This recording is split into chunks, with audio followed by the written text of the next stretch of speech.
So tonight it gives me great pleasure to introduce Kate, who is going to be presenting on understanding the complexities of obesity. Kate has over 10 years experience as a bariatric nurse specialist. She has learned that obesity is not the choice it is presumed to be, and that self-care is not an intuitive practice for either patients or healthcare professionals. This has led into developing Beyond Obesity, aimed at developing awareness, education, and support for individuals, groups, and communities. I am personally very excited to hear what Kate's got to share on this topic. Any questions can be added to the question and answer function, and we'll ask these as we go along. And so at that point, I'll hand you over to Kate. Thank you. Thank you. So this is my first webinar in front of people I can't see. So please forgive me if I stutter along a little bit. I'm quite used to having audience participation. So I am probably going to ask some questions along the way. And I will then probably say, well, when I'm with people, this is what they'll say. So just preparing for that. So yes, so kia ora, my name is Kate. And yes, I'm a bariatric nurse specialist. So many people don't actually understand what a bariatric nurse specialist might do. So let me just explain what that is first. So as in many specialties, we use Latin, and atric being the specialty of, and I have a specialty of barrel-shaped people. So essentially, I work with people who struggle with weight, and as was very nicely said in my introduction, there is a lot of bias and presumption and assumption around obesity. And if I could just start with the word itself, obesity, for many is very uncomfortable, it's very challenging, and it is considered to be a slur. However, for those of us who are healthcare professionals, it is a way of describing something, but people first language is important in this. And so we talk about people with obesity as it is considered to be a disease process, and it is a long-term chronic condition. So let me just move my thing forward, and it didn't want to move forward. So why is it not doing that? Okay, so globally, currently, obesity has doubled since 1980. And we are right in the middle of something completely unprecedented. We are sitting with COVID-19, where we see it right here and now. And one of the biggest cohorts that are going to be significantly affected and have been significantly affected around the world are people with weight challenges, because it's respiratory. And if somebody has a BMI of between 40 and 60, there is impacts associated with having weight and respiratory issues. So my particular cohort in this period of time are feeling very concerned, and it is going to be particularly difficult in the United States of America. We have also come to a point where currently, globally, 51% of the global population has a BMI of greater than 30. So we have people who have BMIs of greater than 30 and have significant malnourishment associated with being in a bigger body, because what we see with a lot of people who are in bigger bodies, they try to eat less and move more, which is often our message. And what this creates is malnourished, overweight, very unwell people.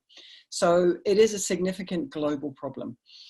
Most of the world's population live in countries where overweight and obesity kills more people than being underweight. So it is a significant issue.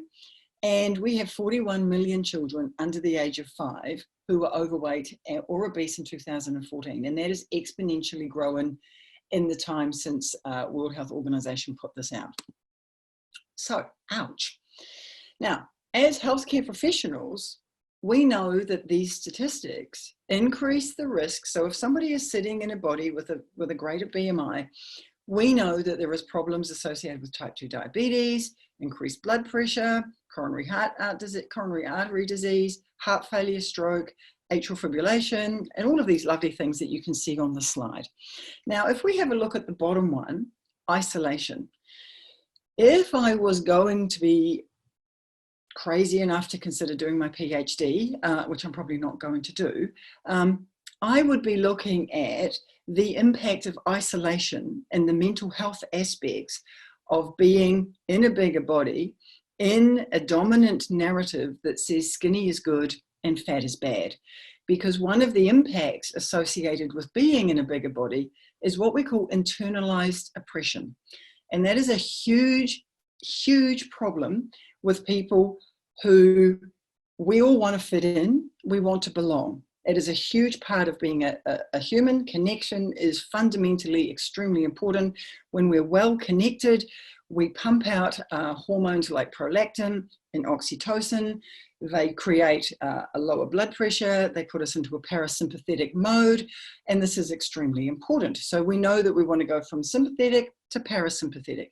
Somebody who does not think they are enough because their body shape does not fit in with the very conditioned society around skinny is good and fat is bad, their allostatic load or their sympathetic nervous system load is far greater than others who are not walking around in this state. And I very much think that the internalized oppression is part of what's rising the blood pressure and the allostatic load. So it's a very holistic issue. It's really just not about body size. It's about mental health at the same time. It is incredibly complex. So I'm not sure if you can see this on your screens. This is a 1,000-piece jigsaw. And yes, I did do this jigsaw. And this 1,000-piece jigsaw shows that there's a whole lot of different little pieces that make up this picture. What we have a tendency to believe is that the person who was in a bigger body has done it to themselves. They just, as one of the surgeons that I spent quite some time working with at Counties Manukau, he used to say, but Kate, they just need to step away from the Tim Tams. And that actually couldn't be further from the truth. One of the most complex things associated with increased weight is the belief systems that we have around it. So not only is it complex, it's really, really complex. So I'm going to go through this list and I'm going to explain the impact each one of these things on this list have to somebody's weight. So what we have right now in 2020 is a perfect storm. And it is a perfect storm of all of these things sitting on this list. So genes. At this stage, and if anybody wants to read a really good book about genes and associated with weight, Giles Yeo has written a fabulous book. So we know, he reckons there's somewhere between 300 and 600 genes that impact whether somebody is going to put weight on or not.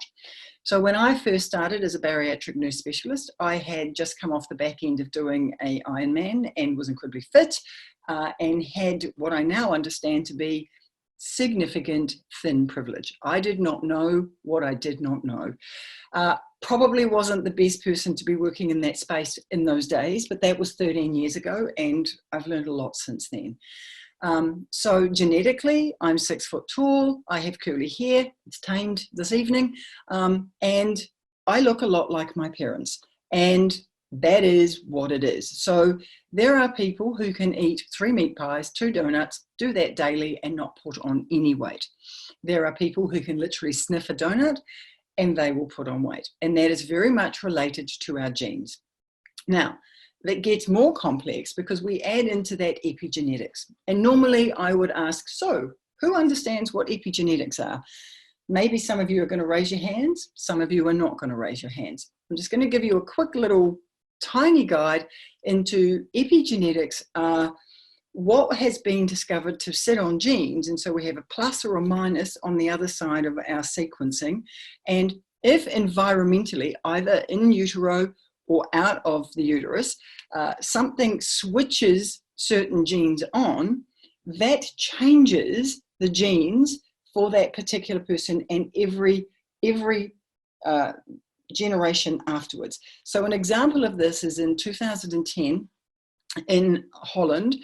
There was a very sentinel paper that was done that they got, I think it was about 30 women who had been pregnant during the Second World War. Obviously these women were older, but these women lived in Amsterdam, and Amsterdam is it's a walled city. So Amsterdam was in siege and the rest of Holland was not.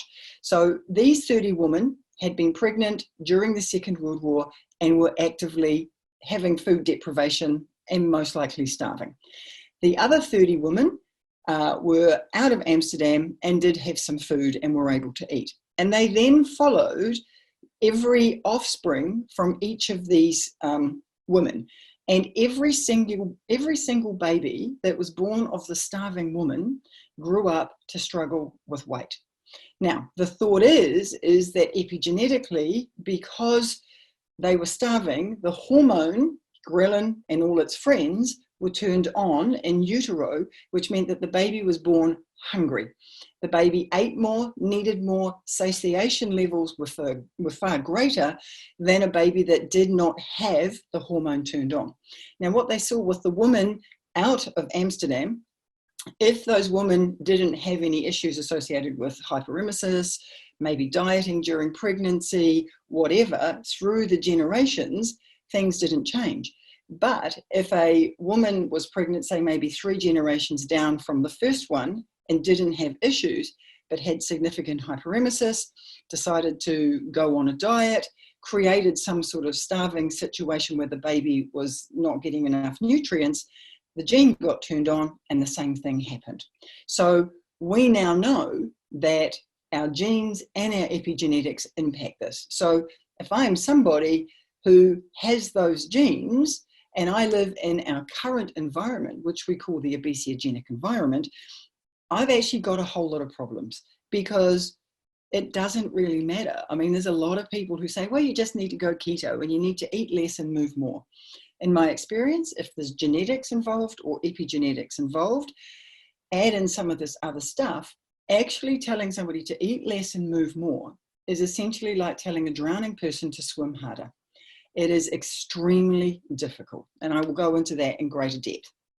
So the obesogenic environment, if we think about life back in the 1960s and we think about life now, the entire food chain has changed significantly. We have a whole lot of marketing, and in my experience, it's like for, well, let's not talk about supermarkets just at the moment and the toilet rolls and all the really other bits and pieces, but in normal times, going to the supermarket is a lot like running the gauntlet. And I think the gauntlet starts around about October. Now, once upon a time in New Zealand, Halloween wasn't something that we didn't think about Halloween. It's a thing that happens on the other side of the world. But, you know, to get KPIs met for various companies, advertising Halloween and spiders and lollies and all sorts of stuff sort of happens in about October. Now, if you watch from October, Halloween turns into Christmas. Christmas morphs into Easter, Easter morphs into Mother's Day, and there is pretty much food and alcohol and high calorie, high fat, high sugar food everywhere, regardless of whether you've got an issue with this or not. We're all expected to be the one that says no. Like if you pick up a packet of M&Ms or, I don't know, any sweet, it's got this really great thing on the back and it says, this is a treat, eat wise. Like, yeah, that really happens. Not. But what that means is that the people, or the companies who are making profit, they've done their bit. And we can absolutely assume that it's the fat person that's got no self-control.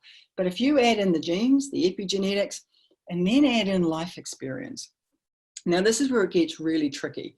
So, one of the things that happened to me when I worked at Counties Manukau is when we set up the bariatric surgery program, for various reasons, they chose not to have a psychologist. So I'm a nurse, and one of the things that I think nurses do is, and apologies if there's GPs, if there's other people here, but I feel that as a nurse, there's a lot of specialties that have a lot of boundaries. So like we have dietitians, we have physios, we have surgeons, we have very clear delineated roles. And I think of them as like a tile on your bathroom wall.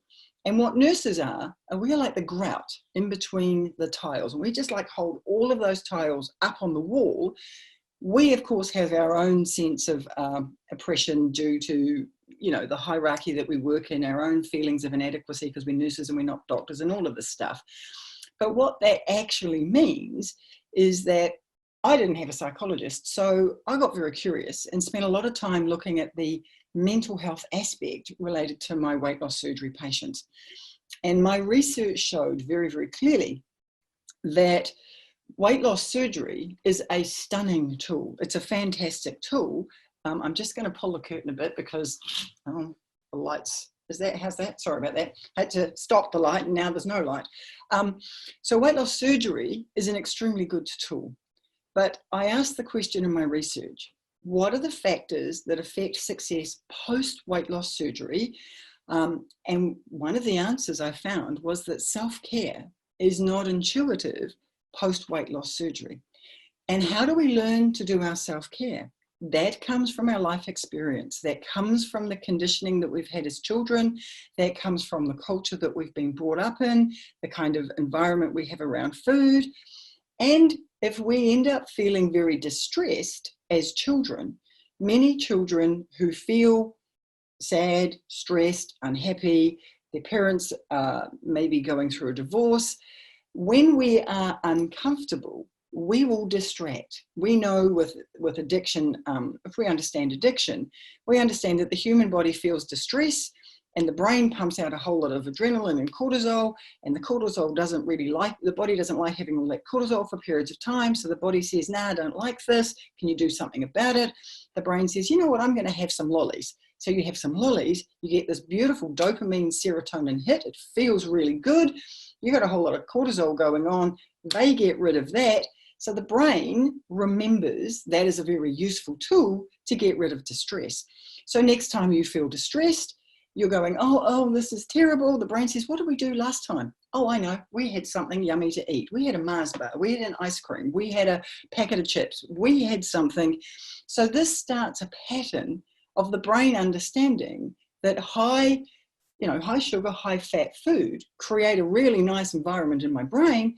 And actually, it's really useful at dealing with my distress. So many of my clients and patients have a relationship with food that started way back in their childhood, and they don't even know that they have distress food. So I spent a lot of time unpacking that. And there's that, but then there's also food scarcity. So a lot of my patients have got to this point where they've started to use food to self-soothe. No one else in the family is doing that. Or they were the only child that was born of a mother that had hyperemesis, and so they're a bit fat and the rest of the family aren't. So everybody says, oh, we can't have a fat child because we've got this very deep bias that we can't, fat's really unhealthy. So what happens, and let's say you've got a family of 3, you've got one child who is putting on a bit of weight, 2 children who aren't. So that child's not allowed to have any treats. That child's not allowed to have any of those yummy foods. So the other kids get the little chippies in their lunchbox. They're allowed to have treats. But the little one that's a bit chubby gets to have an apple. Let me tell you, I spend hours and hours working through this process because that creates a sense of scarcity. And if you find something scarce, if you get something taken away from you that's really important to you, what is the impact? All you're going to think about is that. So that actually compounds the issue. Then that particular child feels shame, feels guilt that they've eaten something or they eat it in secret. And this creates a really, really little circle, like a little mouse going round and round and round, that there's guilt associated with food, there's shame associated with food. So it takes it into a secret place and it just goes absolutely gangbusters. So then we add in previous attempts at weight loss, and I'm going to go over that in greater detail shortly. And we have the bias and the prejudice, which I'm also going to go over in greater detail. We also have socioeconomic status. So what we see, I live in Auckland, and if you drive around Auckland, if you go, so you may not know Auckland, but say I take you into some inner city suburbs, and we've got a suburb called Glen Innes, which has a lot of lower socioeconomic housing. And if we go up into St Heliers, which is sort of up a hill, so one side is in a valley, and the other side we look out over the harbour and you can see all the ships, and it's all very beautiful. And if we look at these two environments, one day I was going for a bike ride at 6 o'clock in the morning. As I was coming through Glen Innes, There was a lot of drunk people coming back from parties. There was a lot of sort of like, you know, it was an environment, and there's lots and lots of outlets of cheap, satiating, not great food. Now you come up into St Heliers and you've got all these organic, you've got all these amazing sort of foodie shops where the food is really expensive, it's very healthy, it's beautiful quality, and everyone who lives in those areas has high levels of education, and they understand that, you know, this might not be a good choice, but they don't have the same stress levels that they are trying to get rid of cheaply. They might be dealing with their stress in a completely different way. They might be having a very, very nice Chardonnay that costs $50. Someone down in Glen Innes is going to have an ice cream or a McDonald's because it's cheap, it feels good, it gives them the same hit, and it's totally readily accessible. So we know that the socioeconomic status has a big bearing on this.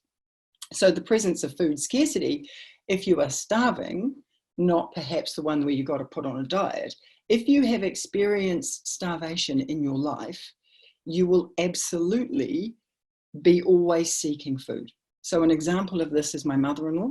She was Dutch. She grew up in Amsterdam during the Second World War. She is now in her 80s. Last Christmas, she forgot that she had bought us some Christmas presents, and then she couldn't figure out where she hid them, because she's got a little bit of Alzheimer's. So I said, well, I'll try and find them. And literally opening up all of her drawers, there was biscuits and all of the treats that we had been bringing her wrapped in all of her underpants, all through her drawers. And this is because she has a deep psychological fear of food scarcity. So when there is food abundance, she is going to hoard it. So these are all really important factors as to why some people are going to put on weight and other people aren't. And it's not just about stepping away from the Tim Tams.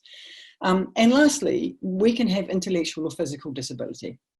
Imagine somebody who's been a horse rider or a cyclist, they've been incredibly fit, they have an accident, they break their back, they're stuck in a wheelchair, they don't change their eating habits, and the next thing we know, they've put on weight because of the inactivity. We've also got things like Prader-Willi, that, you know, there is no satiation. The hormone associated with being full just doesn't exist. So they can just eat and eat and eat. So as you can see, this is a really complex issue. It's really not about just not having the extra Tim Tam. So all of these things impact on an individual's weight. They are psychologically and physiologically driven, and they are not easily separable. Many people don't actually know that they are being triggered off psychological hunger and not real hunger. So this is something I spend a lot of time teaching weight loss surgery patients, people before surgery, people who aren't going to have surgery.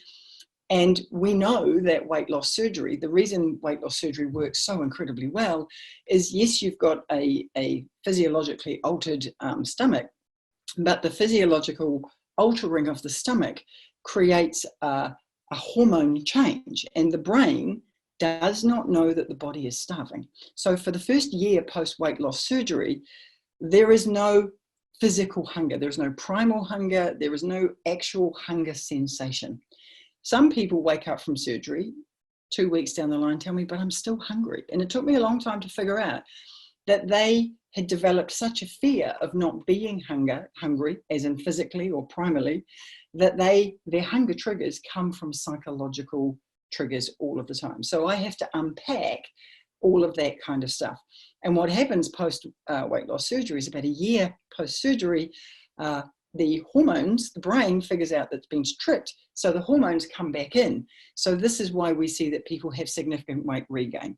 So a huge amount of what I do with the clients that I work with people 2, 3, 4, 5 years down the line who've had surgery. The surgery worked, but we didn't do anything about their habits, why they are doing what they're doing, and I have to go through and assess all of that. So that's where I start teaching people self-care. And in all reality, I can't teach self-care when somebody's 6 months post-weight loss surgery, because the surgery is doing it all. And essentially, I explain to my patients or my clients that the surgery is like they've been given a new car, only they haven't been taught how to drive this car. And we all know that different surgeries have slightly different outcomes. So if you've got like a bypass, you've got like the Volvo. If you've got a sleeve, you've got a Toyota. If you've got a one loop anastomosis, you've got a Mazda. And if you look after any one of these cars and are very gentle and kind to it, it can last for a very long time. But if you fang the shit out of it, it's going to fall over. So weight loss surgery isn't the magic bullet. And the problem is that the surgeons give the patients their road code and the dietitians explain how to fuel this car. What I do is I essentially teach people how to drive their car. So I sit in the passenger seat while they learn in the driver's seat. They make mistakes, they crap up, they eat things, they do things, they vomit, they do all sorts of stuff. But that's absolutely part of the process. The only issue is for the first year, they're essentially being chauffeured. So they don't actually know what they need to know until the chauffeur gets out, brain comes back in, and then we start running into problems. So that particular part is very much why I set up this business, because we do the surgery, but we're only doing part of the job. We've got to teach people how to drive their cars. So these things all impact, and none of these things occur in isolation. So in essence, we have a perfect storm that in 2020, we have this huge storm that we are just assuming, because of our bias and our prejudice, is it's the person who hasn't got their shit together and they just need to eat less and move more. So we have a disconnect. We have a disconnect between what the dominant narrative or our social conditioning or the social constructs that we live in, that is desired, is my my David on one side. But in reality, what we have in 2020 is this chap on the other side. And that is what we're dealing with, and it's not going to go away anytime soon. And I can assure you that specific diets are not going to change this. I don't know if any of you out there that are watching me look at Twitter, but I can tell you that there is really lots and lots and lots of people on Twitter who know way more about this and just say that we just need to go into the religion of Whole Foods 360, or we can go keto, or we can go carnivore only, or we can go vegan, or we can go vegetarian, and not one size fits all. I went to a conference in Nashville 2 years ago, and there was 3 massive heavy hitters in this field of research and food and diet. One of the researchers, they had a budget of 60 million, and they spent a lot of time trying out different foods, doing all sorts of diets, and the 3 of them went head to head. And the outcome at the end of it, and I could have told them that, but interesting, was that not one diet fits the whole of, we do not have a one size fits all. So just because one diet works for somebody does not mean to say it's going to work for somebody else.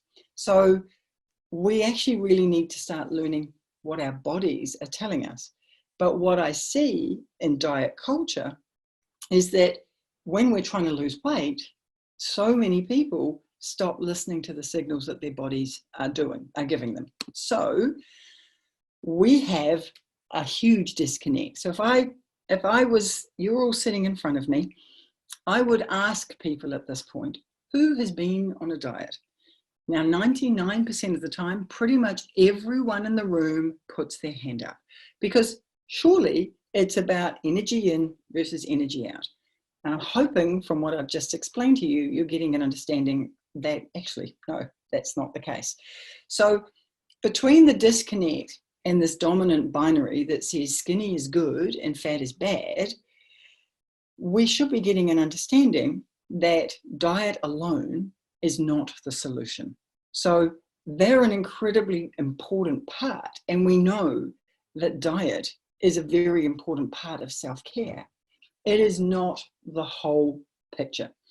And one of the things that we're seeing at the moment in the research around brain health is that up to 30% of the population has lowered levels of B12 and iron.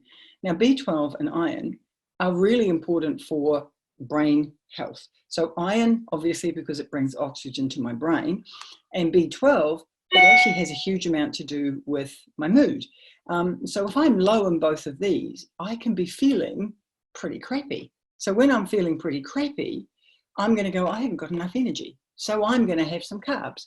I don't know how many of you out there in watching land have done night shift, but when I've done night shift, and I've done quite a lot of night shift, I've taken my little tin of tuna and my little salad, and I've got there and it's 3 o'clock in the morning, and let me tell you, tin of tuna and salad just does not cut the mustard when I'm utterly exhausted and I need to stay awake. My body is telling me I need to sleep, and I'm really not overly hungry, but I need something to wake my brain up. Now, carbs and fat are brain food. So anyone who says that you can live on protein and protein alone, I don't know how these people are actually concentrating, because my brain takes up 25% of my intake at any time. So if I'm tired, I don't have enough B12, I don't have enough iron, I've been on a diet, I've been doing all sorts of stuff. When my resources are down, I'm going to have food that I'm not supposed to have, because it's going to give me, A, it's going to give me a dopamine hit, B, it's going to give me a serotonin hit, and C, it's going to wake my brain up so my brain feels a whole lot better. So there's a whole lot of reasons why we do what we do, and it's not just about the food. Okay, so what we also know, it's getting really complicated, is that weight loss in the short term is really doable. Okay, so if I had $1 for every client that I have worked with, and I've been working with people in this area for 13 years, well over the 6,000-7,000 mark of people who have been trying to lose weight. You know, I've got some runs on the board here, and if I had $1 for every single person that said to me, I can lose weight, I just can't keep it off. And you know, every single person who says that, because of the internalized depression, they think that they are the only one in this situation, because our dominant narrative is that it's easy. You just need to. You just need to go keto. You just need to go paleo. You just need to eat less. All of that sort of stuff. So people go, well, I'm the one who can't do it. So they keep doing the same thing. So what happens here is that it's kind of, how do I describe this? It's kind of like, Einstein says that insanity is doing the same thing over and over again. But when it comes to dieting, a dominant narrative is so clear that all we have to do is step away from the food. It's going to solve the problem. What we have seen in the research, and here's another Sentinel paper, and this was done in, I can't remember the date off the top of my head, but some very clever number crunchers. So there, prior to about 2013, there was 2 schools, 2 camps. One camp who believed that we have what's called a set point, and that is you lose weight, gain weight, lose weight, gain weight, you lose weight and you put slightly more on, you lose weight and put slightly more on. That's pretty much what I see 100% of the time. And these are the people who tell me that they can lose weight, but they can't keep it off. So the set point theory was that the human body, because of homeostasis, every time you go into starvation, you are going to take yourself back to where your set point is. And there was another group of people who argued very loudly that this was not the case, until some very clever boffins did a research number crunch of Cuba. So what happened in Cuba is they've got a very interesting history. And when the Russians came into Cuba, they put in like some really interesting health measures that every single Cuban who went to the GP, they needed to have their weight, they needed to have their HbA1c, they needed to have their stomach circumference, and that was recorded at every GP visit. Amazing data, incredible data. So they kept doing that when the Russians left and when there was all of the sanctions that happened. So every time anyone went to the GP, these numbers were recorded ad infinitum. And then when the sanctions hit, the petrol disappeared, food disappeared, people got bikes out, they started exercising. And literally the whole population lost weight, skinny people, fat people, medium people, because the external environment essentially was a very good diet. And what we saw with these figures was the HbA1cs dropped, their weights dropped, and they essentially seemed quite a bit healthier. Now, what happened is things shifted, food came back in, and here's the kicker. 100% of Cubans, once the food came back in, put all of their weight on plus a kg or two. So what we now really understand is the set point is the human body protecting itself. So when I'm hot, I take clothes off. When I'm cold, I put clothes on. This is a homeostatic nature of humans. So when people say to me, well, you know, there were no fat people in Bergen-Belsen. Nope, there weren't, because guess what? They had no food, zero food. So the body went into starvation mode. But when the food came back, the weight came back. We very rarely see people who can maintain long-term weight loss. The only people that we see that can maintain long-term weight loss have significant mental health issues, and they are in a space where they are punishing themselves because they are absolutely not good enough, and food is something that they do not deserve. And I can tell you that I work with many people who have BMIs of greater than 40 and have that eating disorder. So there is a deep, deep belief that only people who have eating disorders are skinny and are anorexic. That is not the case. Our diet culture has meant that we have created some really unhealthy relationships around food and how we see it. Food has good and bad connotations. And when food has good connotations, when I'm being very, very good, then I'm eating good food. When I'm eating bad food, I'm bad. I deserve punishing. So the mental health aspect around how we work with our food is it's very widespread, and it's almost, and it's fed and aided and abetted by the wellness industry, by gyms and things that tell us that apparently we're being very healthy. So I hope you're starting to see that this is really complex. I'm just going to open my curtains again so you can see me as I go into the twilight. So what we really are aiming for and what we need to see is that people are making lifestyle changes, and that a 10% body weight loss has huge impacts physically and emotionally. And that's realistically all we can be looking for. So if somebody is 180 kgs, we're really only going to look at 18 kgs that we will get off through diet and exercise alone. But what we see is this huge, I've been very, very good, and I'll give you a little example. So this is what I call 9 o'clock, 3 o'clock thinking. So 9 o'clock is when I'm being very, very good. But when I'm being very, very good, I'm not having any of the fun things in life. I'm not having any of those cakes. I'm not having anything. So I can do that for a period of time until either some distress happens and my brain is overtaken with a whole lot of adrenaline and cortisol, and my very strict brain gets totally discombobulated, and the next thing I know, I'm eating a whole lot of chips, and I wasn't planning on doing that, which means that I've gone all the way over to this side. And so when I've got over to this side, I then think, I'm not enough. I shouldn't eat those chips. I'm just going to go harder. I'm going to go over here and I'm going to go keto, and I'm never going to eat any of those carbs ever again. And when I eat those carbs, I beat myself up.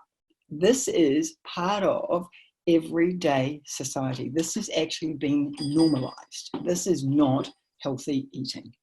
So once people start going down that pathway, they stop listening to the natural hormone urges. So they actually know what their real hunger is. And that is so widespread, hugely widespread. So there is substantial data, and for me, an avalanche of clinical experience. And I literally, I hear this story day in and day out, and honestly, people believe that they are telling me this deep, dark secret that they are the only people that are experiencing this. This is global. Our body has significant mechanisms. Now you can see this little guy here. I've got him in real life here. So does anyone, you won't know, or you might know, this is called a Weevil Wobble Man, okay? So some people might remember that Weevils wobble, but they don't fall down. So if we think of weight maintenance or weight cycling as a Weevil Wobble Man, yep, you're going to lose weight. There's a very high chance that you're going to put it back on again. The people who manage to take weight off and keep it off have had significant psychological changes and physiological changes that they are able to maintain. So there is a obesity specialist in Canada called Yoni Friedhoff, and he says that we need to be aiming to live the healthiest life we can enjoy and not tolerate. So that means that we're sitting at about 6 o'clock and we bounce from 25 past to 25 to. And to do that requires quite a lot of emotional and psychological awareness. So if you don't have really good emotional and psychological awareness of your moods and your ability to down-regulate and understand what's going on with your thought processes, most of the time we're going to bounce between here and here and here and here. I hope that makes sense for people. Now, not only is there all of that going on, we have some key hormones at play. And there is a drug called Saxenda, which is hopefully coming to New Zealand sometime very soon. And it has got some fairly good success in dealing with these hormones. Now that we understand these hormones a lot better, that, for example, someone who was born hungry who has genes that say that they need to eat more than the average person, so they've got a greater appetite than somebody else who's got a smaller appetite, Saxenda is very useful because it deals with the appetite. But these hormones are all part of the picture. And so you've all met people who have been put on insulin and they get hungrier because they're playing with these hormones. It's very finely tuned. And given all of the perfect storm stuff, there's a lot going on here. So it's really just not about stepping away from various types of food. And we all know that men can lose weight just like that because they don't have lots of estrogen on board. Estrogen is a really important factor that when our body weight hits 70% body fat, that's when our estrogen and our pituitary gland connect. And so that means that we're actually able to have a baby. So there's a very close link between estrogen and fat cells actually emit estrogen. So that particular relationship means that women are going to hold on to fat significantly more so we can have babies. And who is it that wants to lose all of the weight because of the dominant environment? And, you know, Susie, or I can't say her name off the top of my head, wrote a very good book a number of years ago called Fat is a Feminist Issue. Remains so. 80% of people who have weight loss surgery are women. Now, you can't tell me that 80% of the global population who has a 51% greater BMI than 30, they're not all women. So we have a whole lot of issues that are physiological, psychological, and externally dominated. So then we add to the mix. This is the last one. Yoni Friedhoff and Rebecca Poole, and Rebecca Poole's work is very, very fascinating, have both replicated that 85% of healthcare professionals have a demonstrated explicit bias against people in bigger bodies. So this is an assumption that they haven't been able to step away from the Tim Tams, that they're not exercising, that they're not actually caring for themselves. And in my world, if you could hear some of the things that people have said to me, that my peers have said to people, it would make your toes curl.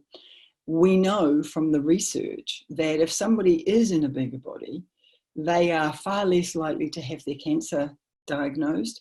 They are not put forward for things like knee joint replacements, orthopedic surgeons. I'm an ex-orthopedic nurse specialist, so totally understand this. But orthopedic surgeons will say, no, you have to go away and lose 30 kgs before you can have your knee joint replacement.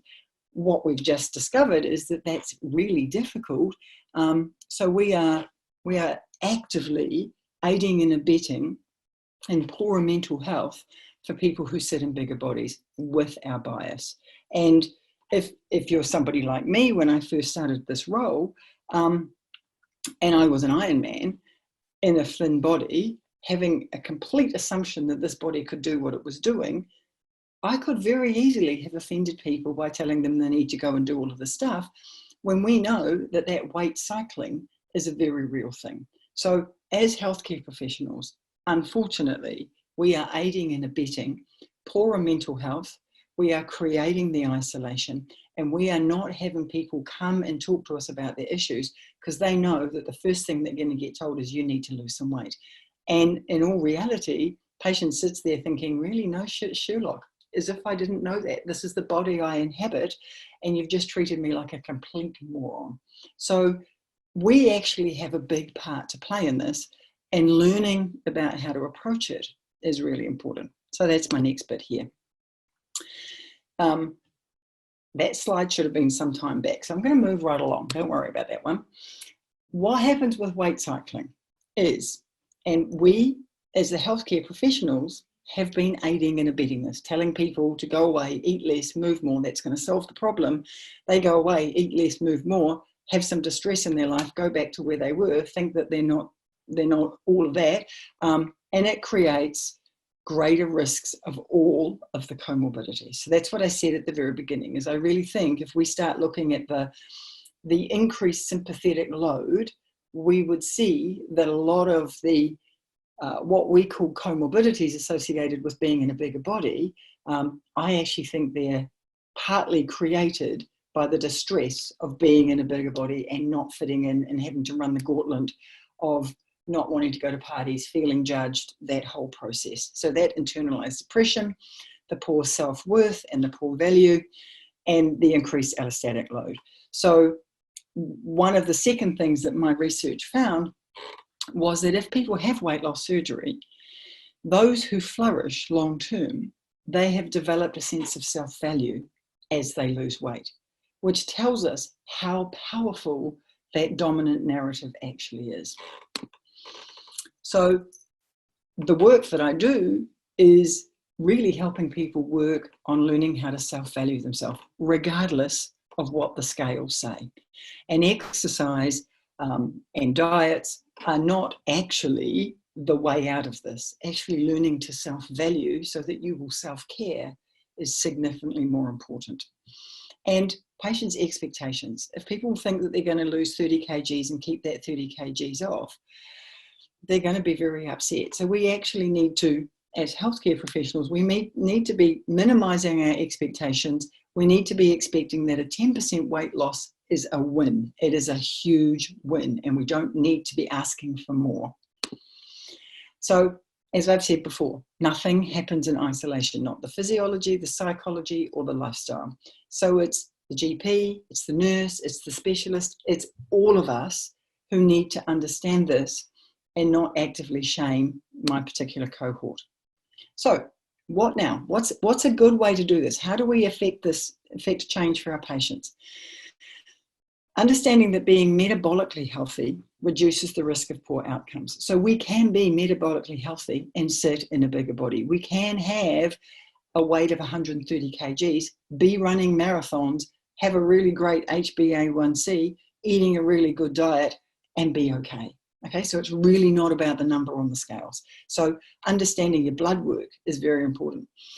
Daily patterns and habits have significant long-term outcomes.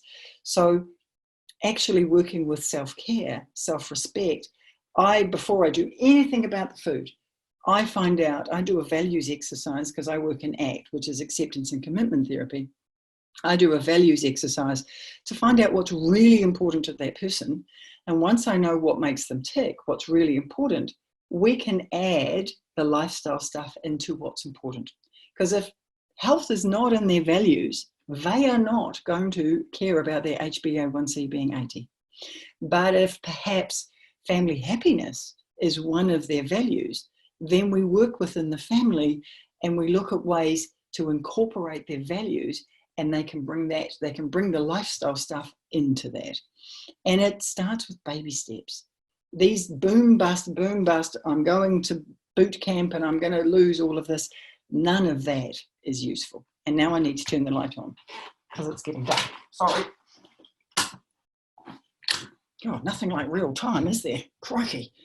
Okay, so I work very much with self-compassion, the self-value and the self-compassion. I sit very much in, if you are able to understand that you have worth and you have self-value, you will self-nurture. So therefore, movement is not about losing weight. So when you go, right, that's it, I'm going to boot camp, I'm going to start running, and it's really hard and it really hurts, and you end up hurting your knee and you do all sorts of dumb stuff, that's going to take you back further. So we start small, baby steps. And if it just means that you're going out to the letterbox and back, that is some movement. Every cell in our body, when our mitochondria get moving, that has a huge impact around the body. It doesn't need to be going to the gym. It can be vacuuming. It can be doing dance at home. It can be doing any kind of movement. So we need to step away from the exercise means that you are a wonderful person. You know, we've got a lot of, our worth is tied up in some of this stuff, she says, as an ex-Ironman. But movement is incredibly important. And yes, eating less refined sugar. But if you don't like yourself, if you think that you are worthless, that you are no good, you are not going to care for yourself. You're going to just put shit in because you think you're shit. So again, it's really not about the food. It's about understanding that that individual is worth making baby steps and having some small wins. So obviously we know that less refined grains, more vegetables, in my opinion, cultivating stress management skills are the most important thing. People come to me, they want to talk about the food, but they're not actually going to be talking about the food. We're actually going to be talking about how to manage your distress and how to come into this present moment and deal with what's coming up for me at this point in time.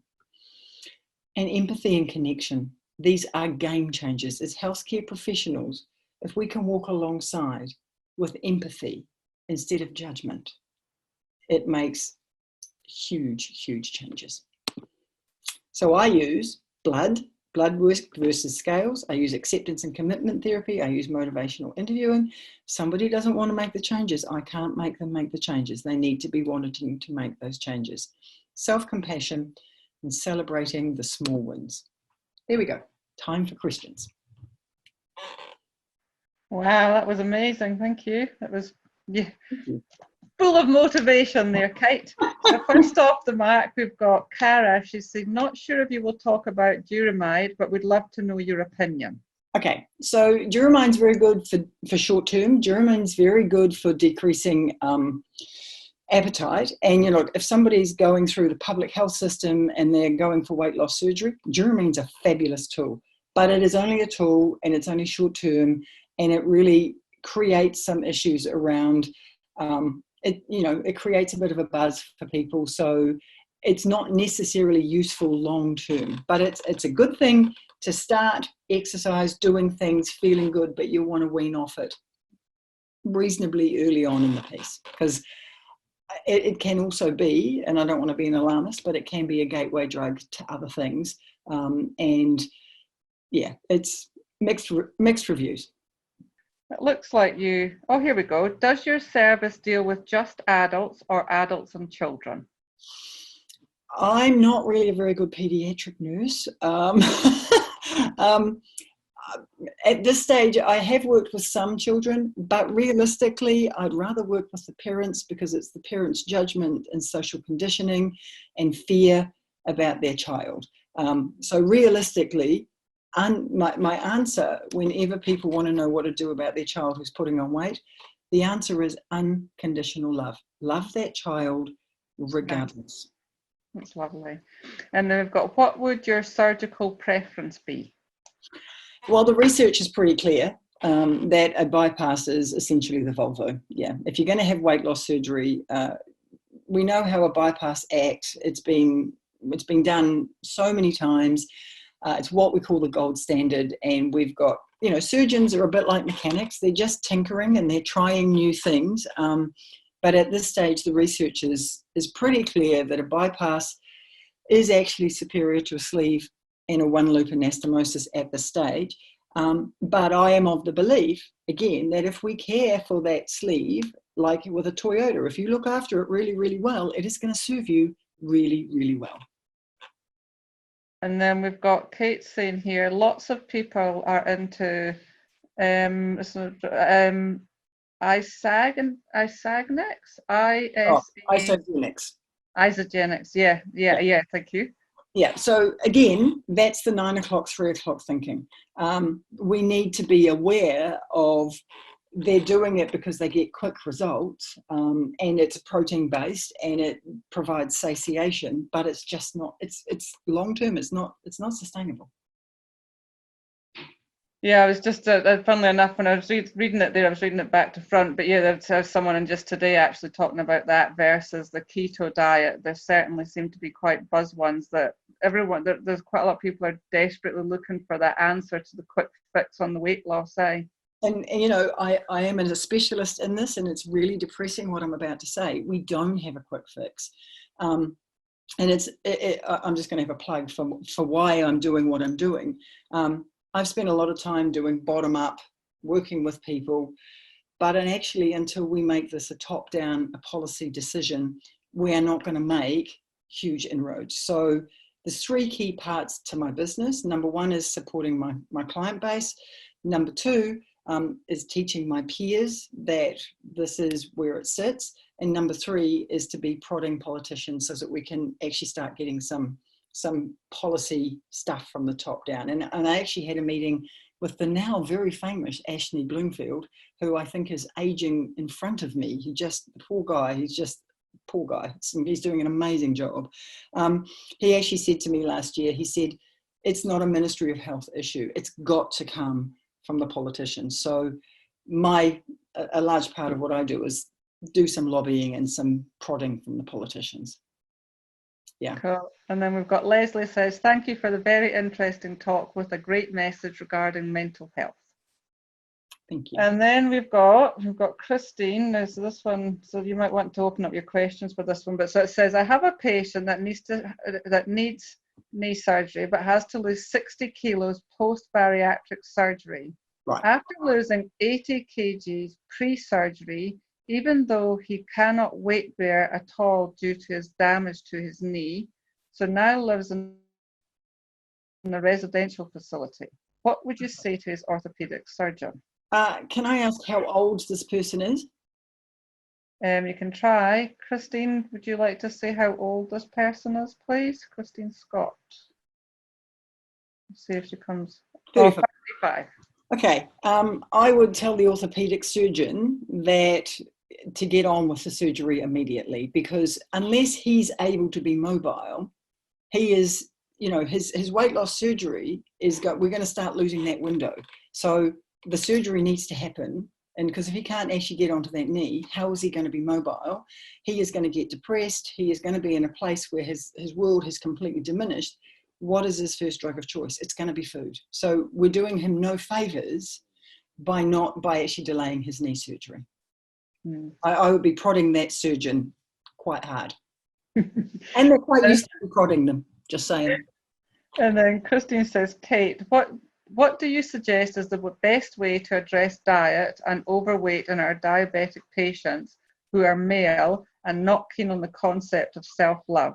I seem to have an increase of, I think it's meant to be males like this. I think would be. Okay, so there's a whole lot in this all by itself. And this is, so if I can give you a really quick example of a patient I had last week. So when I did the values session with this guy, he wasn't interested, health was not even, it just wasn't on his radar. But he, like, unlike any woman, no woman says, I need self-respect as a value. Self-respect was a really important value for him.